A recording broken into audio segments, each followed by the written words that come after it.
What's that? You want more Oldhammer Blood Angels? Okay then.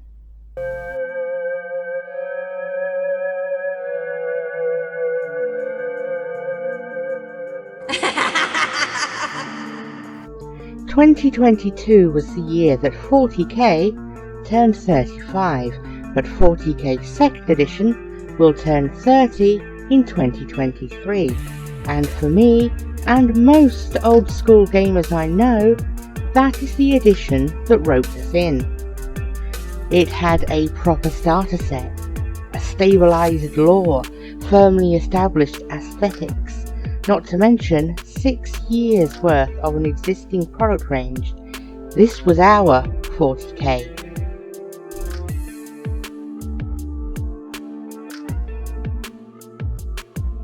Well into Rogue Trader, the design had been standardised, and towards the end we had some pretty cool hybrid models with metal bodies and posable plastic arms and accessories.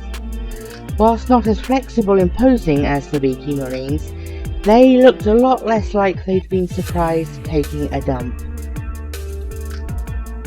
What I have here is a selection of late Rogue Trader to 2nd edition minis, most already primed in white, which was the style at the time. Most were already in my possession, but the Standard Bearer, Librarian and a couple of the Terminators were an eBay deal. My previous video for the channel was about how I stripped the paint from them, which contained a couple of surprises, so go back and check it out once you've finished with this one.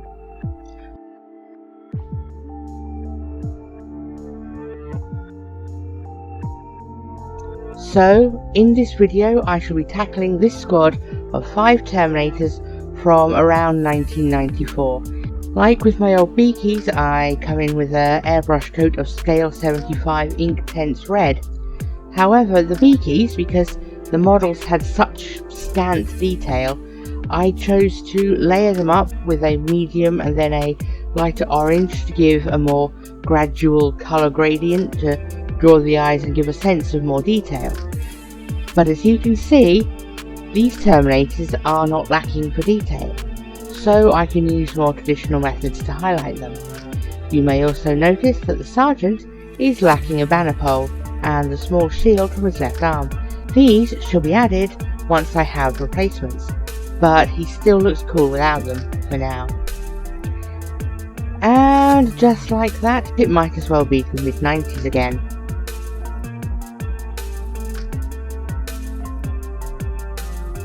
So now we need to get some shades and highlights onto this armour before it blows out the camera's processor. I start with an all-over dry brush with, surprisingly, Riser Rust. Making sure to have hardly any on the brush, a gentle back and forth over the model catches nicely on the details. The Inktense red needs an equally intense orange to highlight with, and this works really nicely. Once the dry brushing is done, it is time to go in with a recess shade. For this, I am using Blood Angels Red contrast paint. The reason I am not using a traditional wash or shade paint is that the contrast tends to stay where you tell it to, provided there is detail for it to cling to. It really makes the details pop, especially with that dry brush of Riser Rust. Leaving the armour for now, I go in with Vallejo Black and get the back vents, gun casings, anything that's going to be silver, and the pauldrons of the Sergeant, because black shoulders don't make a Sergeant in Blood Angels heraldry. Once that is done, I grab some off-white and go back over the parts of the model that I want to be a secondary colour, in this case, yellow. I am going to be using the recently released Imperial Fist contrast paint on the armour, and for Crux Terminatus on the left shoulder, I am going to want that to be a stone colour, so a decent coverage is needed on top of this with very strong red. Now everything is ready for painting the details. Howdy folks, we are Bleeding Tree Gaming. We are a group of hobbyists and we produce miniature painting and terrain tutorials while following hobby news and gossip, along with regular hacks, tracks, and packs from our combined decades in the hobby as we all seek to push this art form forward. If you like that sort of content, you'll probably like our content. So like, share, subscribe, and all that good stuff.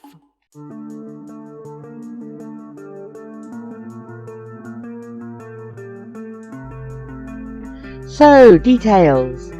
Let's start with some gunmetal. This is a rather dark steel tone and it will be built upon later. I use it on the bolt guns, the joint creases between the armour, the vents on their backs, and some details on the missile launcher.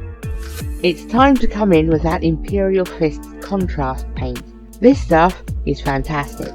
The pigment is bright and the coverage is superb.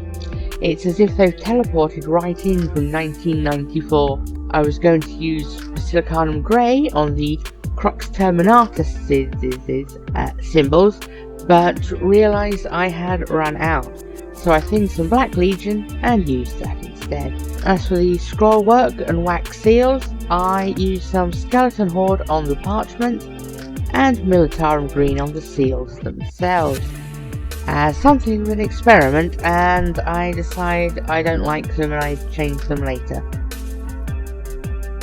I then gave the yellow areas a thin shading with Skeleton Horde contrast paint, with an all-over wash on the decorations such as the chest eagles and a recessed shade on the weapons. It came out better than I had hoped.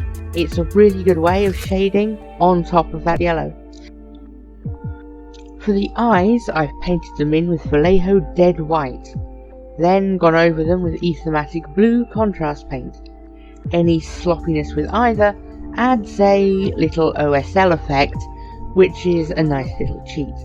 I then go back in with my Citadel Artificer extra small layer brush and dot the back of the eyes with more dead white.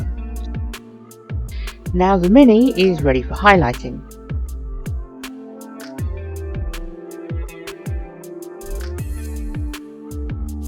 The armour is up first. I grabbed Trollslayer Orange and came in with my finest brush to get the edges of all that detail. This is the part of painting that having shaky hands makes my least favourite part, but I took my time with it and suddenly everything looked rather good. When it came to the yellow, I decided on Ushabti Bone as the highlight.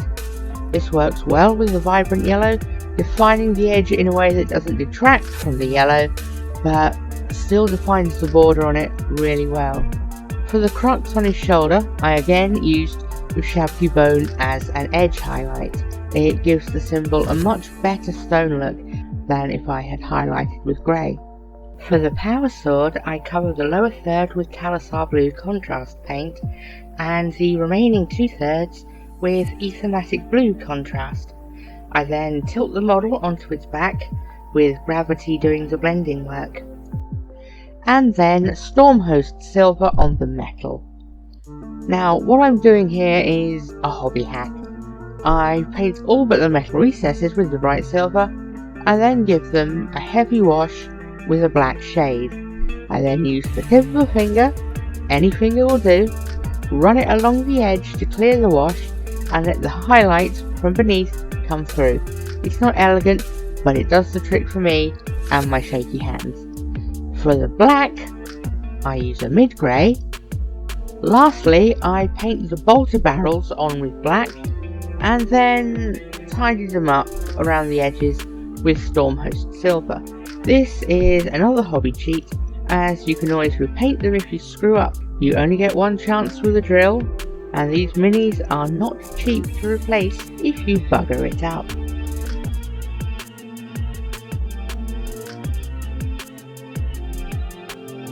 Now we come to the decals or transfers, whichever you prefer.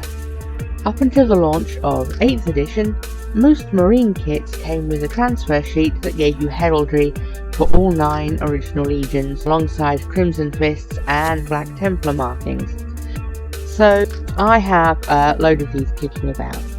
I cut out the transfers I want and pop them in the water.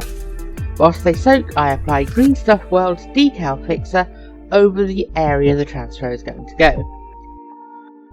Putting transfers onto marine pauldrons is tricky because of the curved surface.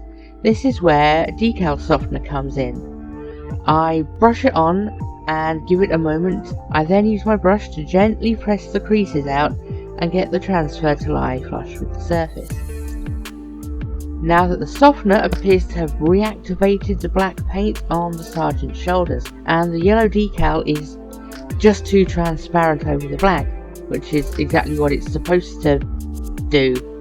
Still, I seal them down with another coat of decal fixer, and then come in after to retouch the black, and I paint over the sergeant's icon with gold, using the original transfer as a guide.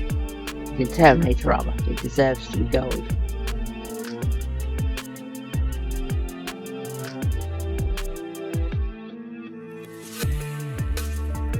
I put a dollop of Geek Gaming basing glue on each base and spread it around with a knackered old brush. Here I have a bag of base ready scrublands, also from Geek Gaming, hashtag not sponsored, and I give the bases a good dunking. This not only gets the material onto the bases, but also gives the models' lower legs a slight dusting, which ties them more into the environment that the base is suggesting. They then get a light sprinkling of the dried herbs I used for their predecessors to tie them back into the overall look of the army. Not enough to cover the basing mix, but to complement it and give it a little pop of green. With a pipette, I add a drop of isopropyl alcohol to the bases. This is to help the next step. Be careful to not get any on the mini itself. It's isopropyl alcohol, as the previous video showed, it can take off the paint. I think I've shown my basing sealant mix in nearly every video I've done so far, so I'll just do a quick recap. PVA glue, water, dish soap, mix it, and then give a little squirt over the stuff. I then sprinkle more of the base ready scrublands mix to soak up any excess, and then it just needs to dry.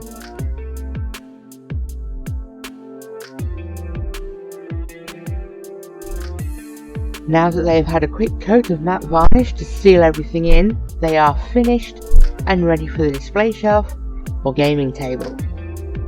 It's so satisfying to see a squad that's been rattling around in various stages of completeness finally stand together with a fresh paint job ready to be deployed in a game.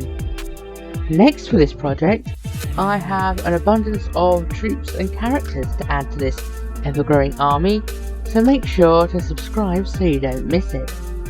I'm Autumn Witch, and I hope to catch you next time on Bleeding Tree Gaming.